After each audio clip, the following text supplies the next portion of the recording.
नमस्कार, मैं रवीश कुमार, पटियाला, प्रधानमंत्री और परमात्मा के प्रतिनिधि। आज का वीडियो ऐसे विषय पर है जिसके लिए मैं खुद को योग्य नहीं पाता हूं, लेकिन पत्रकार होने के नाते थोड़ी छूट मुझे भी मिलनी चाहिए। भारतीय आध्यात्म, दर्शन, आस्था के इतिहास में यह दुर्लभ क्षण आया है। प्रधानमंत्री मोदी कन्विंस हो चुके हैं कि उन्हें परमात्मा ने भेजा है।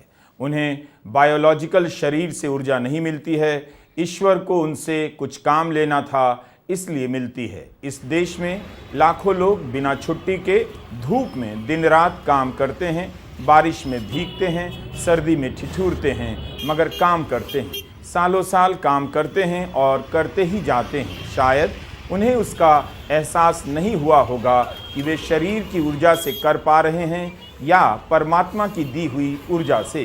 आज का वीडियो परमात्मा टाइम पर है, लेकिन पहले पटियाला चलेंगे जहां परमात्मा के भेजे गए प्रतिनिधि यानी प्रधानमंत्री की सभा थी।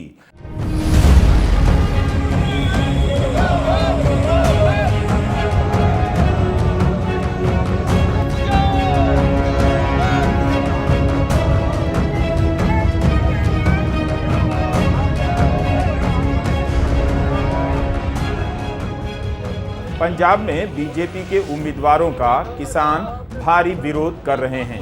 इसे देखते हुए वहां पर केंद्रीय बलों के अलावा 7,500 पुलिस बलों की तैनाती की गई है। इतनी संख्या के बाद रैली में लोगों को बुलाने की जरूरत नहीं थी, इतनी पुलिस से ही रैली हो जाती।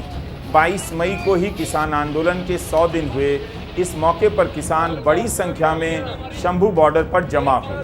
क्या इन किसानों ने प्रधानमंत्री को यह कहते नहीं सुना कि उन्हें परमात्मा ने भेजा है? किसान चाहते थे कि एमएसपी के मुद्दे को लेकर प्रधानमंत्री उनके साथ बात करें, लेकिन ऐसा नहीं हुआ। शायद परमात्मा ने बात करने के लिए नहीं कहा। इसके विरोध में संयुक्त किसान मोर्चा और संयुक्त किसान मोर्चा गैर राजनीतिक ने काले झंडे लेकर उनका विरोध करने की घोषणा कर दी। किसानों से भी लगता है कि आज अनजाने में गलती हो गई। वे राजनेता समझकर प्रधानमंत्री के खिलाफ नारे लगाने लगे, जबकि प्रधानमंत्री खुद को परमात्मा का भेजा हुआ बताने लगे। खराब किया जावे दे बावजूद साडे किसान विरोध भी करते आ ते डिसिप्लिन जाब्ता भी रख लेते हैं। जनता के प्रतिनिधि जब परमात्मा के प्रतिनिधि होने का दावा करने लग जाएं, तब लोकतंत्र की आत्मा को जनता से निकालकर परमात्मा के लोक में शिफ्ट करना पड़ेगा। थोड़ी देर में आपको भी संदेह होने लगेगा कि चुनाव इस लोक के लिए हो रहा है या उस लोक के लिए हो रहा है। इस लोक के लोगों को चुनना है या उस लोक के भेजे हुए लोगों को चुनना है। भारतीय परंपरा में खुद को ईश्वर का भेजा हुआ कहने का चलन तो रहा है। हर काम के पीछे ईश्वर की शक्ति को श्रेय दिया जाता है। राहुल गांधी कन्हैया के लिए प्रचार करने गए और वहां भी उन्होंने इस बात की राजनीतिक आलोचना कर दी कि अगर कोई ऐसा कहे भी तो बाहर की दुनिया में नहीं कहना चाहिए। कन्हैया में अलग अलग लेवल की समझ है। यमुना पार की समझ है, किसानों की समझ है और इंटरनेशनल लेवल की भी समझ है। मगर अगर एक दिन कन्हैया मुझसे मिलने आए और मुझे कॉन्फिडेंस में लेके सुनो और मुझे कॉन्फिडेंस में लेके बंद कमरे में कह दे कि राहुल जी, मैं बायोलॉजिकल नहीं हूं, मुझे परमात्मा ने भेजा है, तो मैं कन्हैया से कहूंगा, हाथ जोड़ के कहूंगा, कन्हैया ये बात तू बाहर मत कह दियो, गलती से भी ये बात बाहर मत कह दियो।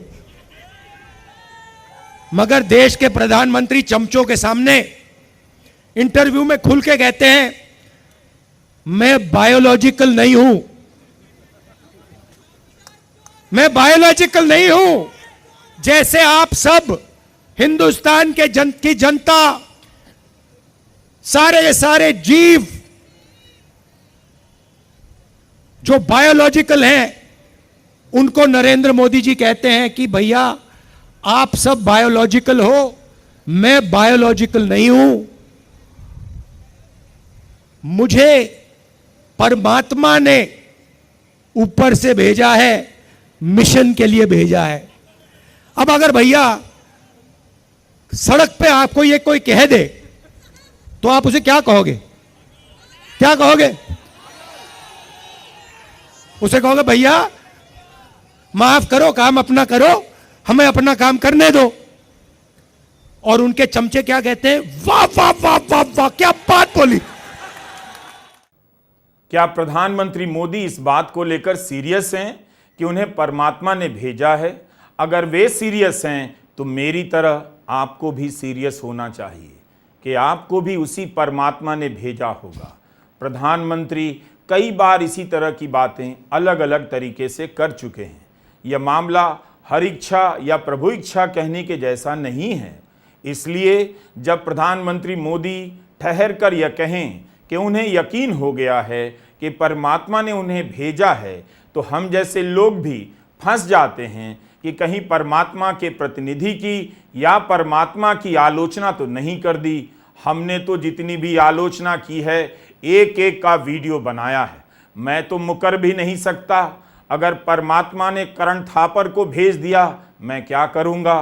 करण सर से कह दूंगा हाथ जोड़कर, सर हम तो जनता का प्रतिनिधि समझकर आलोचना किए जा रहे थे, मुझे छोड़ दीजिए। अच्छा हुआ प्रधानमंत्री ने किसी देवता का नाम नहीं लिया, परमात्मा कहा। आत्मा और परमात्मा निराकार स्वरूप हैं तो खतरा कम होना चाहिए। प्रधानमंत्री मोदी बार बार खुद को धर्म के केंद्र में लाने के 100 तरीके अपनाते रहे हैं ताकि उनकी बातों की आलोचना आस्था की आलोचना लगने लग जाए। जब सवालों का जवाब नहीं दे पाते, काम का हिसाब नहीं दे पाते, तो राजनीति में धर्म को आगे कर देते थे, मगर अब तो खुद को ही परमात्मा का भेजा हुआ बताने लगे हैं। इनसे नाराज होना भगवान की नाराजगी मोल लेना हो सकता है। मेरी इस बात को नोट कर पर्स में रख लीजिए, वरना खतरा हो सकता है। उन्होंने अपने पूरे कार्यकाल में खुद को धार्मिक क्रियाकलापों के आसपास ही रखा और गंभीरता से पेश किया। बाकी का काम मीडिया कर ही देता है। उनका इंटरव्यू जिस भी अखबार में छपता है, प्रधानमंत्री के साथ साथ धार्मिक क्रियाकलापों वाली तस्वीरें भी छपती हैं। चुनाव आयोग से गुजारिश है कि वह इस बात का सत्यापन करे कि प्रधानमंत्री को किसने भेजा है, जनता ने या परमात्मा ने। ऐसी भ्रामक जानकारियों को दूर करे, नहीं तो घोषणा ही कर दे कि भारतीय अध्यात्म और दर्शन की अनगिनत वर्षों की परंपरा में पहली बार हो रहा है जब परमात्मा के प्रतिनिधि चुनाव लड़ रहे हैं, लोगों से वोट मांग रहे हैं। आज तक परमात्मा के किसी प्रतिनिधि ने किसी से वोट नहीं मांगा था। केवल मैं नहीं, सब कोई फंस गया है।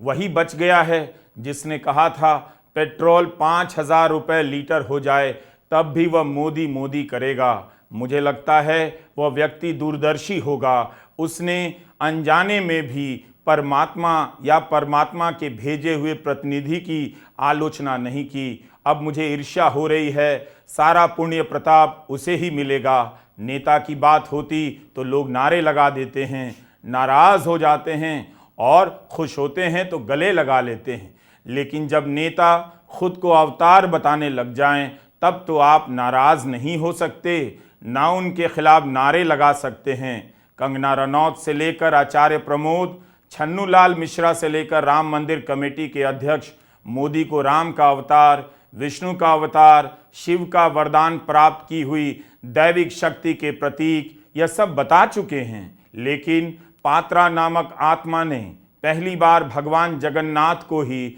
मोदी का भक्त बता दिया। आम बातचीत में भारतीय इतनी सावधानी तो बरतते ही हैं कि वह खुद को कभी भी उन देवी देवताओं से ऊंचा नहीं कहते जिनकी वो आराधना करते हैं। दिक्कत यही है कि आप कंगना रनौत की बात मानकर प्रधानमंत्री को अवतार मान लेंगे तो एक दिन जब कंगना खुद के बारे में दावा कर देंगी कि वे भी परमात्मा या सुपर आत्मा की क्लास से आती हैं, तब आप क्या करेंगे? 5,000 रुपये पेट्रोल की तरह उनका भी समर्थन करेंगे। उसके अलावा कोई रास्ता आपके लिए खुला ही नहीं होगा कि कहीं से बचकर भाग जाएंगे। आप एक और आत्मा हैं जिनका नाम संबित पात्रा है। संबित पात्रा नामक आत्मा ने कह दिया भगवान जगन्नाथ मोदी के भक्त हैं। ओडिशा की भावना आहत हो गई कि जो जगत के निर्माता हैं, संस्थापक हैं, अधिष्ठाता हैं, वो मोदी के भक्त कैसे हो सकते हैं। जब जनता नाराज हुई तो संबित पात्रा ने आत्मा परमात्मा की बहस छोड़ तुरंत माफी मांगी, प्रायश्चित करने चले गए। कहा 3 दिनों तक के लिए उपवास पर रहेंगे। धर्म की राजनीति ने राजनीति से जनता के सवालों को गायब कर दिया और अब प्रधानमंत्री उसी जनता में खुद को परमात्मा के प्रतिनिधि के रूप में स्थापित कर रहे हैं। अंकिलों के लिए इससे ज़्यादा खुशी की बात क्या हो सकती है। हाउसिंग सोसाइटी में उन्हें प्रभात फेरियां निकालने का सुंदर मौका मिलेगा। यह चुनाव मौका था कि लोग प्रधानमंत्री से काम का हिसाब मांगते, लेकिन वे खुद को परमात्मा का भेजा हुआ बताने लगे हैं।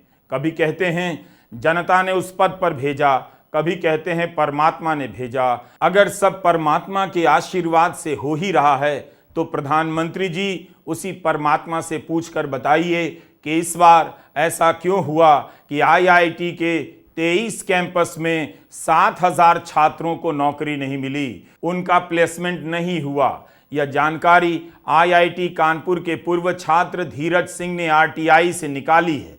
IIT के प्लेसमेंट में भाग लेने वाले छात्रों की संख्या में 1.25 गुना उछाल आया है, मगर प्लेसमेंट ना होने वाले छात्रों की संख्या में 2.25 गुना का उछाल आ गया है।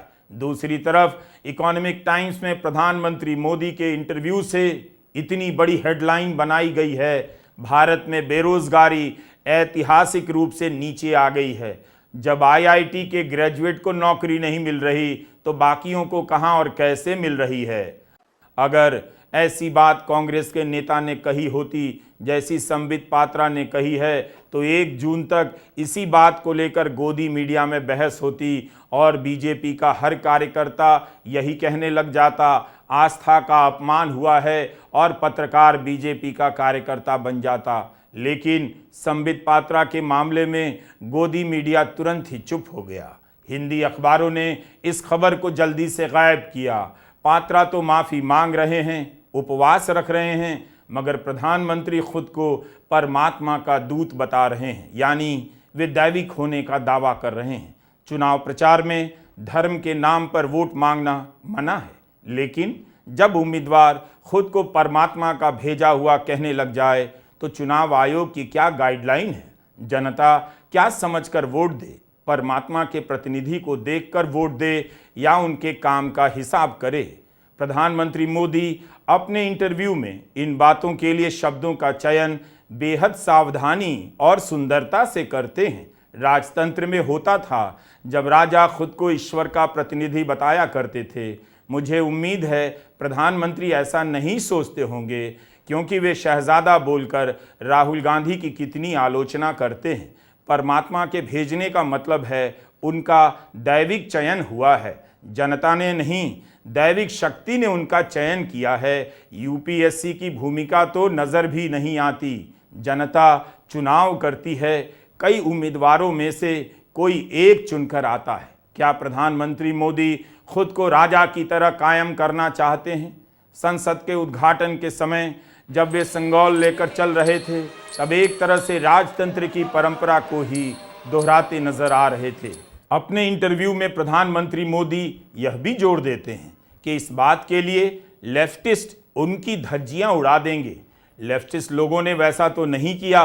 उन्हें भी पता है कि इस पर बहस करने गए तो जनता के मुद्दे लापता हो जाएंगे। न्यूज़ 24 को दिए एक इंटरव्यू में प्रधानमंत्री मोदी कहते हैं, शायद परमात्मा ने ही मुझे किसी काम के लिए भेजा है, किसी पर्पस के लिए भेजा है, और वही मुझे इस पर्पस की पूर्ति के लिए कोई दिशा भी देता है। शायद कोई दैवीय शक्ति कहो, कोई ईश्वरीय शक्ति कहो, उसके बिना यह सब संभव नहीं है। तो मैं तो उसी के हवाले हूँ, लेकिन वो दिखता नहीं है।